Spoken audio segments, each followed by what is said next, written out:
तुम्हें लगता है ना कि डिप्रेशन सिर्फ इस युग की प्रॉब्लम है। तुम्हें लगता है कि ये सिर्फ उन लोगों को होता है जो कमजोर होते हैं, जो जिंदगी के प्रेशर को हैंडल नहीं कर पाते। पर आज मैं तुमसे एक सच कहने आया हूँ। अगर इस युग में महाभारत का सबसे महान वॉरियर अर्जुन, अगर वो इस दुनिया में पैदा होता तो शायद एक दिन वो भी बिल्कुल वही महसूस करता जो आज तुम महसूस करते हो। हाँ, अर्जुन, वही अर्जुन जिसे दुनिया एक महान योद्धा के रूप में जानती है, जिसका निशाना कभी चूकता नहीं था, जिसके हाथ में धनुष आता था तो बड़े बड़े योद्धा कहां उठते थे। पर सच क्या है? सच ये है कि सबसे बड़ा योद्धा भी एक दिन अपने ही मन से हार सकता है। और ये बात मैं कहानी से नहीं कह रहा, मैंने इसे अपनी आंखों से देखा है। एक दिन कुरुक्षेत्र के बैटलफील्ड में अर्जुन मेरे सामने खड़ा था। उसके हाथ में धनुष था, उसकी पीठ सीधी थी, उसके सामने पूरी सेना खड़ी थी। पर फिर अचानक उसके हाथ कांपने लगे, उसका धनुष धीरे से नीचे गिर गया, उसकी आंखों में आंसू आ गए और उसने मुझे देखकर कहा, कृष्ण, मैं ये युद्ध नहीं कर पाऊंगा। सोचो जरा, जो इंसान पूरी दुनिया का सबसे बड़ा वॉरियर था, वो एक पल में इतना कमजोर कैसे हो गया? क्या उसके पास ताकत कम थी? नहीं।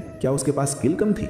नहीं। फिर प्रॉब्लम क्या थी? प्रॉब्लम थी उसका मन। अर्जुन का मन उस पल इतना उलझ गया था कि उसे अपनी ही ताकत दिखाई नहीं दे रही थी। उसे हर तरफ बस कंफ्यूजन ही कंफ्यूजन दिख रहा था। उसे लग रहा था कि अगर वो आगे बढ़ेगा तो सब कुछ गलत हो जाएगा। उसे लग रहा था कि वो टूट जाएगा। और तुम्हें पता है, यही चीज आज के युग में लाखों लोग महसूस करते हैं। तुम भी कभी कभी ऐसे ही महसूस करते हो ना? बाहर से सब ठीक लगता है पर अंदर से एक अजीब सा बोझ महसूस होता है। कभी कभी बिना किसी वजह के दिल भारी हो जाता है। कभी लगता है कि दुनिया बहुत आगे बढ़ रही है और तुम वहीं के वहीं खड़े हो। कभी लगता है कि तुम कितनी भी कोशिश कर लो फिर भी कुछ मिसिंग है।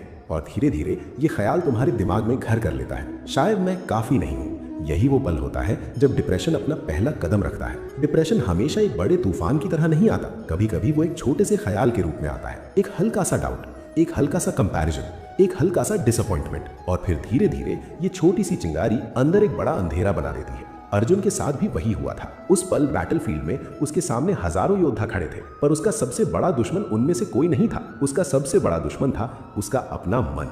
मन जब अशांत हो जाता है तो सब कुछ धुंधला दिखने लगता है। जो इंसान कल तक कॉन्फिडेंट था वो अचानक कंफ्यूज हो जाता है। जो इंसान कल तक स्ट्रांग था वो अचानक थक जाता है। और जो इंसान कल तक सपने देख रहा था वो अचानक सोचने लगता है, शायद मेरी जिंदगी का कोई मतलब ही नहीं है। अर्जुन भी उस पल वही महसूस कर रहा था। उसके अंदर इतनी उलझन थी कि उसे समझ ही नहीं आ रहा था कि उसे क्या करना चाहिए। वो बस मुझे एक ही बात बार बार कह रहा था, कृष्ण, मेरा मन बहुत बेचैन है। और तब मैंने उससे एक बात कही जो आज मैं तुमसे कह रहा हूँ। मैंने उससे कहा, अर्जुन, तुम्हारा युद्ध बाहर नहीं चल रहा, तुम्हारा युद्ध तुम्हारे अंदर चल रहा है। जब तक तुम अपने मन को नहीं समझोगे तब तक तुम किसी भी बैटलफील्ड में जीत नहीं सकते, चाहे वो कुरुक्षेत्र हो या तुम्हारी अपनी जिंदगी। और फिर मैंने अर्जुन को डिप्रेशन के बारे में एक ऐसा सच बताया जो बहुत कम लोग समझ पाते हैं। एक ऐसा सच जो अगर तुम समझ लो तो अंधेरा कितना भी गहरा क्यों ना हो, तुम उससे बाहर आ सकते हो।